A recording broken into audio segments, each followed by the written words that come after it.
Namiss kong mamasyal dito sa Chilliwack. Tagal ko din nakapunta rito. Tama naman yung lugar, oh. Pakita ko sa inyo, guys. Papaligiran siya ng bundok. Ayun, oh. Nag-i-snow na yung mga paligid na bundok. Kaya sobrang lamig na nung hangin. Mamamasyal lang ako saglit dito sa sa mall. Titingnan lang ako. May namit pa akong isang subscriber dun sa pag-park ko. Biglang binati ako ng Ferds, kumusta? And then nagulat ako, sabi niya, nanonood kami lagi ng vlog mo. Minsan na nga lang ako nakapasyal dito sa Chilliwack, may namit pa tayong subscriber. So shout out doon. Kung manonood siya ngayon, yung mag-asawa may kasamang 2 anak. So dito ako, guys, mag-iikot-ikot lang ako dito sa mall. And then balikan ko na lang kay mamaya.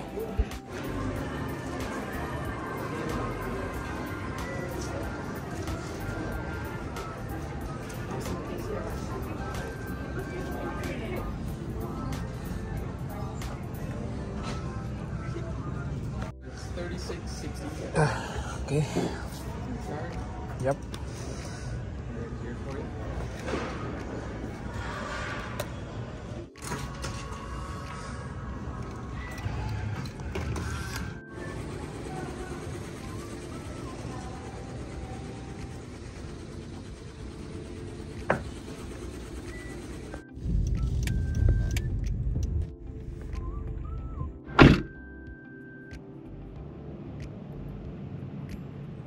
So inabot na rin ako ng gutom pag-iikot-ikot ko dito. May nabili naman ako kanina, 3 cups lang yung sombrero. Kasi kapag bibili ako dun sa sa Leeds, napakamahal. Grabe, yung isang cup ko dun, makakabili na ako ng 3 dun sa binilang ko kanina. Hindi ko na kasi kailangan yung branded. Mahalaga may nasusuot akong sombrero, especially pag summer. Sa ngayon, winter na. To pasyal ko kayo sa labas tanyo. Ang ganda dito nung medyo yun ang namimiss ko dito sa Chilliwack eh. Yung pinakang niya. Ayan Kaya pakita ko sa inyo, guys. Yan kung nakikita niyo yung pinakang bundok, sobrang kapal na ng snow. Buti na lang dito sa BC hindi pa nag-i-snow, unlike sa other province na nag-i-snow na. Yun ang nagustuhan ko dito. Ito yung pinakang warmest part ng Canada, itong British Columbia. So baka next month mag-snow na dito. Kasi ang snow dito kalimitan nag-i-start ng December, January, February hanggang minsan first week ng March wala na. Hindi kagaya doon sa ibang province na ang haba nung snow nila. Ilang buwan ang inaabot. Kain tayo, guys. Kaya yun ang isang bagay na nagustuhan ko dito. Kaya may mga pagkakataon kagaya dati. Nung mga nakaraan lang may ino-offer sa akin na work sa Ontario. Alam mo yung parang ayoko na. Sabi ko okay na ako dito, magtsatsaga na ako dito. Kasi hanggang sa makuha ko yung gusto ko, yung kailangan ko. Kasi ang hirap din ng palipat-lipat. Kasi panibago, back to zero ka na naman. And then mag-iiba ka ng occupation. Hindi kagaya nung na dito ka na. Kahit pa paano yung experience mo tumatagal. And then yun nga, ang nagustuhan ko dito yung klima. Kasi ito nga yung pinakang warmest part ng Canada, itong British Columbia. Nag-i-start dito yung snow kalimitan mga December, and then natatapos mga February, March, pawala na yan eh. Saglit lang, di kagaya doon sa ibang province na napakahaba ng ilang buwan may snow. Talagang nakikita ko naman kasi, sabi ko nga yun lang ang ayoko kasi akala nyo masarap yung iba nag-i-enjoy pa pag unang experience ng snow, pero ang hirap magtrabaho, ang hirap. Yung iba nga, yung employer nga namin umalis pa eh, nagbabakasyon siya sa Mexico ilang buwan pag mainit-init na saka nabalik. Well anyway, pag-usapan nga pala natin regarding do sa paglipat, kasi ang dami na naman nagbe-message sa akin, yung mga nagko-comment do sa YouTube ko and then do sa page ko. May mga pagkakataong nagpa-private message pa po sa akin regarding do sa mga na-abuse ng employer, at yung iba naman po may mga hindi daw nasunod sa kontrata. So bibigyan ko kayo ng tips para yung mga nagtatanong, kasi paulit-ulit na lang po yung tanong na paano lumipat. Katulad na lang po nitong isang vlog kong ginawa na ang title is Employer na Pasaway sa Canada. May nag-comment kasi, sabi niya, "Boss, napanood ko yung vlog mo, patulong lang po sana." Ito din po yung nangyari sa akin ngayon, na naging employer ko, maltreatment yung pinapakita sa akin dito ako ngayon sa Quebec. French yung employer ko, 2 months pa lang din ako dito, na-feel ko po yung psychologically abuse. Pinapakita nila sa akin yung interior yung tingin nila sa mga Pilipino, pangit ng ugali. Patulong po, dairy farm worker din po ako dito. Bala ko pong aalis dito at hanap ako ng ibang employer dito sa Canada. Well, bibigyan ko po kayo ng ilang option. Kung sa tingin nyo po talaga ay may mga abuse na nagaganap, you can apply for an open working permit. So ito po, babasahin ko po sa inyo para mas maliwanag. Galing po ito dito sa canada.ca, then ilalagay ko po sa screen. Nakalagay nga po dito, open work permit for vulnerable foreign workers who are victims of abuse. So ano nga ba yung mga types of abuse? So ito nakalagay din po sa screen. What is abuse? Any behavior that scares, controls, or isolates you could be abuse. Abuse can be physical, sexual, financial, or mental. Example of abuse po, ito i-mention ko lang po yung ilan, kayo na po ang magbasa. Kagaya nito, physical harm, forcing you to work in a ways that unsafe or puts your health at risk. For example, nilalagnat ka, masama yung pakiramdam mo, pinipilit ka pa rin magtrabaho. Sobrang dami pa po dito, basahin nyo po. At yung link ay ilalagay ko din po sa description below para i-click nyo na lang po. And then basahin nyo po lahat ng inyong karapatan kung sa tingin nyo ay naaabuso kayo ng inyong employer. So ito, i-discuss ko lang yung ilan, kayo na po ang magbasa. Ito, open work permits for vulnerable workers. If you are being abused or risk at being abused in relation to your job in Canada, mayroon po ditong listed up ng eligible at least ng employer who have failed to comply with the conditions. Actually, napakarami po nitong mga abusadong employer dito. Ito po, pag clinic nyo yung list of employers who have failed to comply with the conditions, lalabas po to. Napakadami po nito. Kung titingnan natin, 773 entries. Kung titingnan nyo po sa ilalim, 78 pages. Napakarami. Ito, may ilan-ilan akong babanggit. Ito, Tim Hortons, sa Quebec, Incorporated Tim Hortons. Napakarami po nito. And then nakalagay po dito sa kanilang penalty kung magkano yung mga babayaran nila. May 500, may 15,000, may 1,000, may 1,250, may 129,000 and plus 1 year ban pa. So napakarami po talaga. I-check nyo po dyan. Makikita nyo talagang hindi po talaga may iwasan. Napakarami po talagang pasaway na employer dito. Ngayon, kapag halimbawa po mag-a-apply po kayo ng open working permit, must be, ito po yung nakalagay dito, who can apply. You are inside Canada po dapat. And then pag binasa nyo po lahat ito, na dito po yung how to apply, yung fees, nakalagay po sa fees dyan, there are no fees for this work permit. So magiging open working permit na po kayo, hindi na po kayo close working permit. Gaya nga po na sabi ko, basahin nyo lang po yan, ilalagay ko sa description below. Makikita nyo po yung how to apply. You must apply online. To apply online, you'll need a scanner or camera to create electronic copies of your documents. Kasi may mga i-upload po kayo dito eh. For example, ito kailangan nyo din pong i-download tong letter of explanation. I-click nyo lang po tong letter of explanation, open work permit for vulnerable workers, IMM 0017 PDF 1.8 MB. Ito po, yung step 3 nakalagay naman dito, support your application with evidence. Kagaya nga po nito, your situation, the abuse you're facing or are at risk at facing. And then ito po, types of evidence, bigyan ko lang po kayo ng ilang example dito. Ito, yung pinakang a letter of statement or report from an abuse. Pero kalimitan po kasi hindi na natin gagawang kunin yung iba. So ang pinakamalapit lang po sa katotohanan ay yung meron kayong mga kasama o workmates na willing mag-testify dun sa abuse na naganap sa inyo. Or pinakang kalimitan, advice ng iba, yung may recording kayo ng usapan ninyo or may video kayo kung paano kayo na-abuse. So sa types of evidence po, napakarami po niyan. Ayan po, inilagay ko din po sa screen yan. Makikita nyo po dito, merong yung conversation ninyo ng employer ninyo, yung pay stub ninyo kung meron kayong mga OT na hindi binayaran, yung bank statement. Napakarami po niyan. Basahin nyo po isa-isa para po maunawaan ninyo.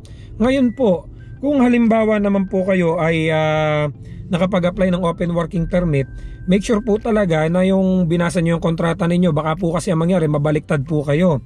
Kasi meron pong mga nagme-message sa akin na irereklamo niya yung employer niya, kaya lang binaliktad naman po siya ng employer niya. Meron pong kagaya ng isa na inuwi lang daw niya yung box karton, empty box. Ngayon inaccuse daw siya na nagnakaw ng box. Sabi niya gagawin lang daw niyang basurahan yon. I don't know, hindi naman natin alam yung real story kung nagsasabi siya ng totoo.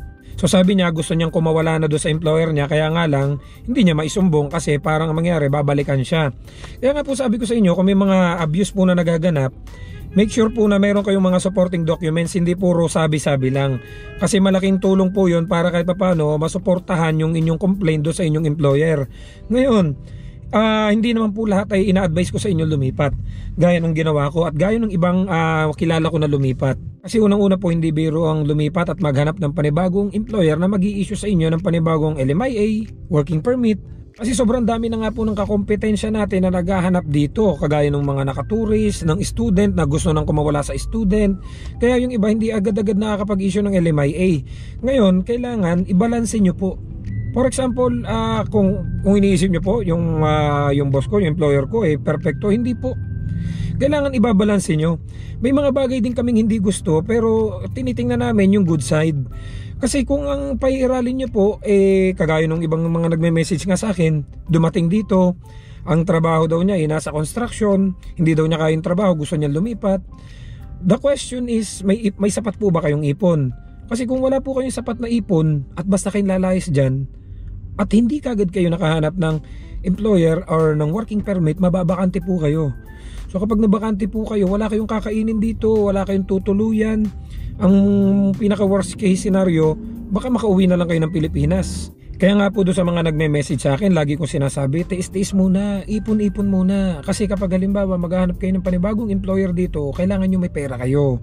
Di po ba nabanggit ko na yun noong nakaraan, kailangan nyo may pera kayo. Kasi para masuportahan yung ilang buwan nyo kung napaghahanap ng working permit, na may pera kayo, may savings kayo. Kung kadarating nyo lang po, ilang buwan pa lang kayo, lilipat na kayo, wala po kayong sapat na ipon, wala kayong sapat na pera. Not unless talagang habang nagtatrabaho kayo ngayon dyan, may nag-offer na kagad na malilipatan ninyo.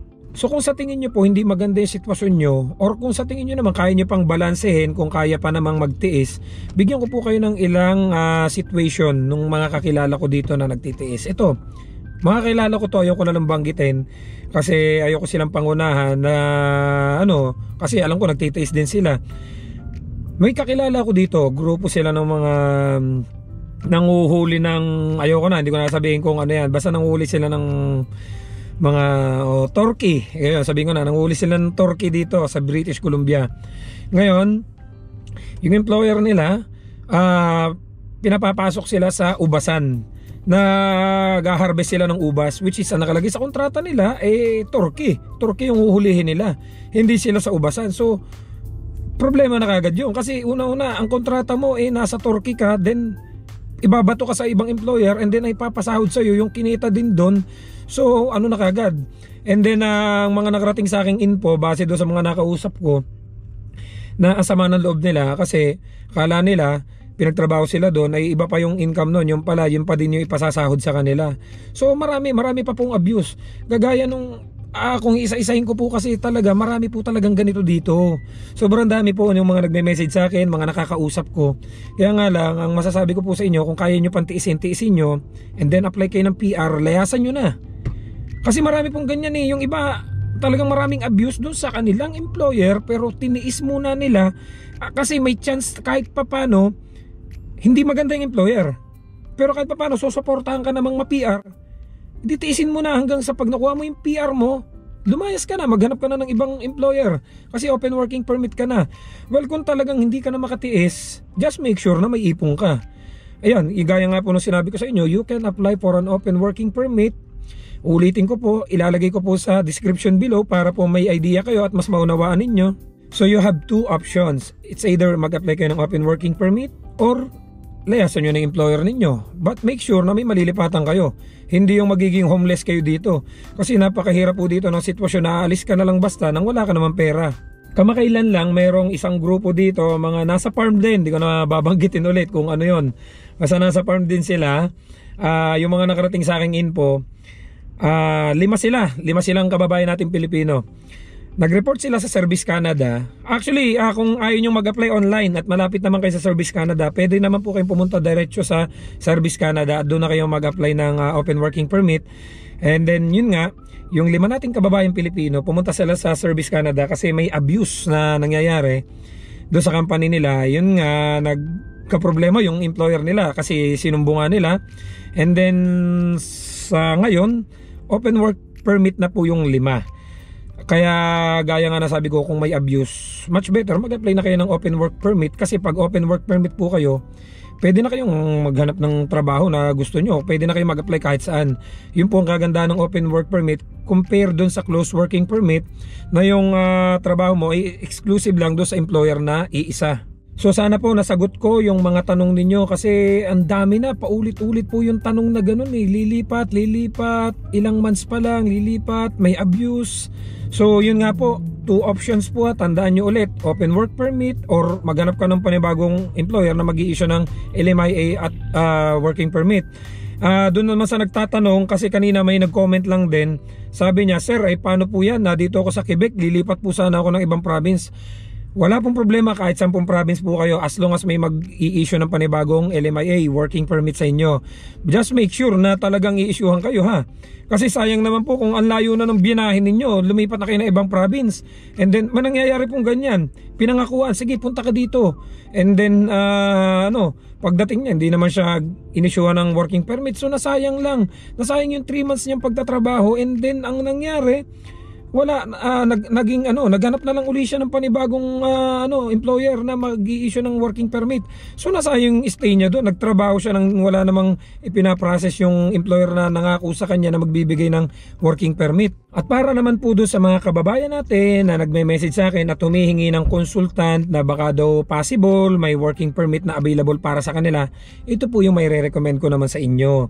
Ito po yung mga taong talagang subok ko na, wala po akong connection dito, I mean wala akong mapapala or makukuha dito sa mga to ni sentimo. Kaya ko po ito sinasuggest sa inyo or inire-recommend sa inyo kasi during that time na naghahanap din po ako, dito po akong mga nakalapit. And malaking tulong po itong mga taong ito sa akin. Marami po silang mga nai-offer sa akin. Yung nga lang talaga, ito, nagkaroon na naman tayo ng trabaho na maayos. So sa iba ko naman sila ibinibigay do sa mga nangangailangan ng malilipatan.